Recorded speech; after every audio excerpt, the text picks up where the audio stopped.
Yeah, we'll get to the offensive side of the ball. Adrian Martinez put it up. Let's see. 13 of 19, obviously didn't have to throw it too much, and he was able to take a little bit of time off at the end of the game. 242 through the air, 2 touchdowns. Scott Frost talked after the game about how efficient and how fluid he was throwing the ball and crisply, about as well as he's thrown it. Well, yeah, and then also you take away 2 other touchdown passes that were called back due to penalty as well. So, yeah, Adrian had a really good game, and he turned that game around when it was a tight game, and he made a little chicken something out of chicken something, and came up with a 71-yard run that was a thing of beauty down to about the 2-yard line. So he had a great game. He really did, and he was on target in a game where you were shorthanded coming in. As for weapon-wise, as Omar Manning didn't play because he was banged up, and Xavier Betts replaced him, and he got banged up and left the game, and Austin Allen left the game on the 4th or 5th play of the game after a catch, and he hit his head after he got tackled, and so yeah, it was a mash unit out there with a lot of backups. I forget to mention that Oliver Martin had missed another game as well. So yeah, the receiving flanks were they were down a little bit, but next guy up, step up mentality, and Samari Torre just had another outstanding game with 2 long touchdown catches. 2 straight games over 130 receiving yards for Samari Torre, and he kind of smitten himself into now people understand why we've all said that he's going to be playing on Sundays. 2 catches for 136 yards. He split them right down the middle. 68-yard catch for a touchdown, 68-yard catch for a touchdown. That does wonders for your average per reception. A third one that got called back due to a hold. So, yeah. Moonbot checking in early. Says Adrian was a blast to watch this past Saturday. Says the offensive line bad, looks overwhelmed. That offensive line has been the disappointment so far, absolutely. But they did play a little bit better, and Adrian had a lot of time. He wasn't hurried like he had been as much. So there was time for Adrian to let things open up, and the offensive line is a thing that they got a lot of pride. And they are taking a lot of the blame right now because that rushing attack needs to get in gear. It's been very slow to start. It took at least a half for the running game to actually start to pick up a little bit. And they bailed themselves out with the option play now lately, which has become a little bit more of a part of the arsenal now. And just in time for Oklahoma, right? To see a little bit of option maybe on both sides of the ball, and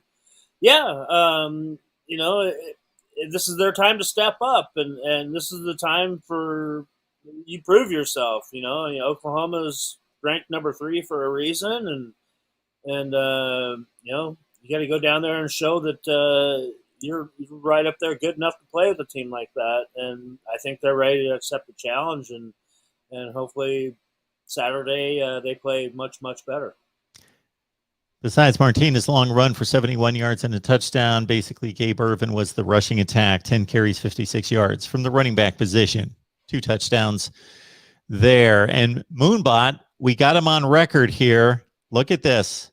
He's promising shirts. Unleash the Ante, GBR, sending Greg the shirts this week.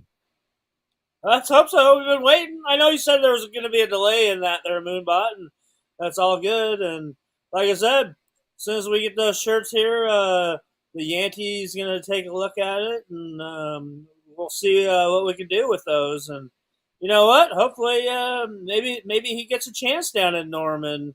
You never know, because right now the running back room, there's a lot of guys in there, and it seems like every week somebody's the hot guy, and we kind of said this is what it was going to look like, that they're going to play a lot of guys, and they're going to go with the guy that's the hottest at that time.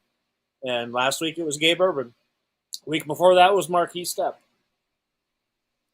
Moonbot and Allen with a lot of tongue-in-cheek. Allen has mentioned several times in the chat that USC fired its head coach. We get it. No, you missed Moonbot's there bobblehead of Mario Verduzco there. That's beautiful. That would be a thing of beauty. Oh, I got it. I got it. I just passed that one by. Okay. Moonbot 7's got game grades against Buffalo. The offense got a B+, the defense an A, special teams an F. Hey, you missed 3 field goals again, and another botched punt return.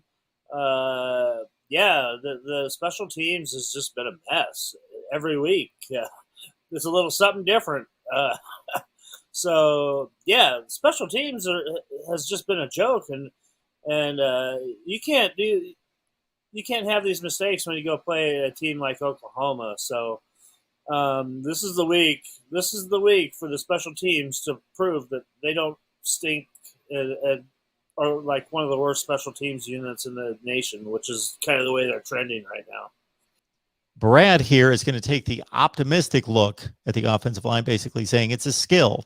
Takes time. A lot of redshirts, freshmen and sophomores up front. Takes time to gel and develop.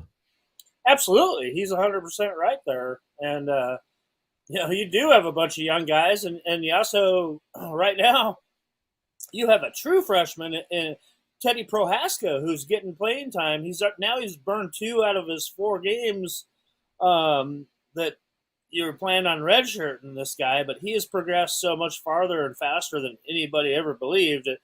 As a kid that came in as 6'9", 300-pound guy when he came in, and now they're talking about not even redshirting the guy. So you have a ton of young talent on that offensive line, and it does take time. And the more snaps they get, the better they're going to get. So let's see. This weekend maybe they put it all together, and I mean their goal. They know they want to turn those 2-yard gains into a 8-yard gain, into a 15-yard gain, and that's the goal. And they're going to keep plugging away at it until they get it right.